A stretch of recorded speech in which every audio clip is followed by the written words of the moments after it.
Hello and welcome back to Business Break on East Texas Now. We're joined once again by Shannon Franzen and Coleman Fitzgerald from the Greater Tyler Association of Realtors. Guys, thanks so much. Welcome back to the couch. Thank you. Thanks for having us. Glad to be here. Absolutely. So once again, for those of us who haven't seen our previous Business Break segments, let's talk a little bit about what GTAR is and what you guys do.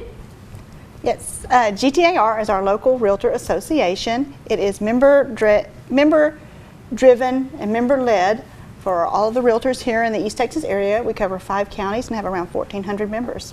Wow.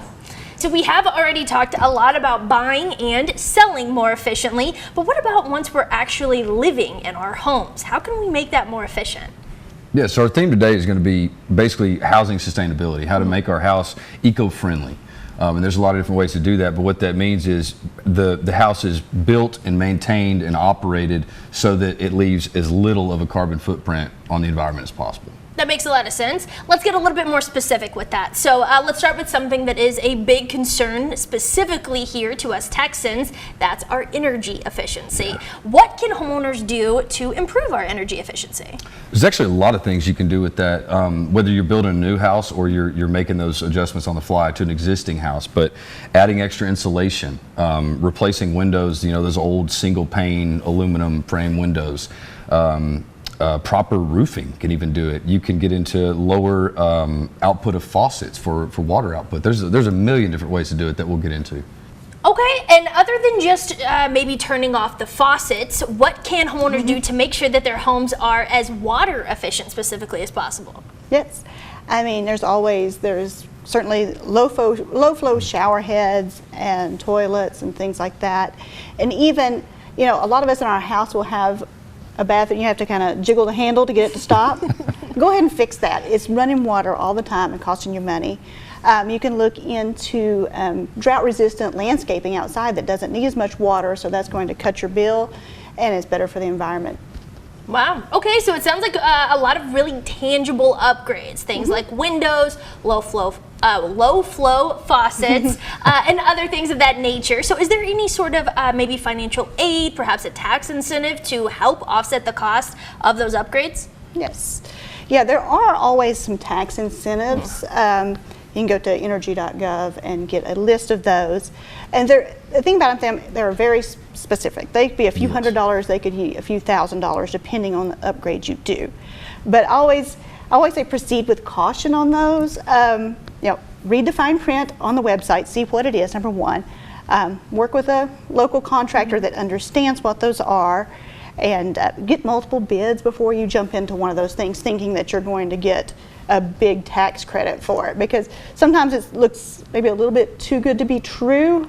So just really read the fine print on those, but that is certainly an option on a lot of things. Yeah, it sounds like a really big sliding scale there. And yeah, absolutely. Yeah. So we've talked a lot about maybe a lot of things coming into our homes, but what about the things that are going out, like maybe trash, old leftovers? How can they help our sustainability efforts? Sure, and this one's it's kind of simple, common logic here, but a lot of people don't utilize it. Obviously, Tyler has a very good recycling program. In my neck of the woods, they come twice a month. Every other week, and they make it as easy as possible. Glass a little bit different, but they're still willing to work with you. And as far as like you're talking about leftovers and household like organic things, there's very cheap ways to either DIY, like build your own, or even purchase a compost bin. And I was just talking to Shannon about this earlier. With this compost bin, it's not just, well, now what do I do with it?